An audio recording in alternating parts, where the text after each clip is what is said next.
নমস্কার, আমি পূর্ণেন্দু মাহাতো, একজন নিউট্রিশনাল এবং ওয়েলনেস এক্সপার্ট। আজকে যে বিষয় নিয়ে আলোচনা করব তা হলো মানসিক সমস্যা নিয়ে। আজকের দিনে লক্ষ্য করলে দেখা যাবে মানুষের রোগের থেকে মানসিক সমস্যা অনেক বেশি, যেটা থেকে তারা বেরোতে পারছে না। জীবনে সুস্থ থাকতে গেলে আমাদের মনের সমন্বয় দরকার। মনের ভাবনা মানুষের সব রোগের কারণ। আজকের দিনে প্রতিটি মানুষকে মনকে বশে আনতে গেলে মেডিটেশন এর খুবই প্রয়োজন। তার থেকেও দেখতে গেলে আমাদের যে খাদ্যাভ্যাস এর পরিবর্তন ঘটাতে হবে, কারণ আমরা যে আহার গ্রহণ করছি তা হলো উত্তেজিত তামসিক আহার।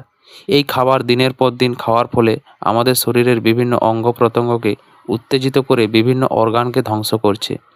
শরীরে রাগ, ভয়, কান্না, উত্তেজিত এর থেকে আমাদের শরীরের কর্টিসল হরমোন বেড়ে যায়, যা থেকে আমাদের রোগের শুরু। আমাদের সুস্থ জীবনযাপন করতে হলে সাত্ত্বিক আহার গ্রহণ করা আর আনন্দ, ভালোবাসা, শান্তি, দুঃখ, যন্ত্রণা সব কিছু সমানভাবে মেনে নিতে আমি সক্ষম। আমি সবসময় আনন্দের সঙ্গে জীবনকে গ্রহণ করেছি। আমাদের মনের চিন্তা ভাবনায় মানুষের শরীরকে সম্পূর্ণ নীরোগ করে তুলতে পারে। আমার ভিডিওটি ভালো লাগলে চ্যানেলটিকে সাবস্ক্রাইব করুন।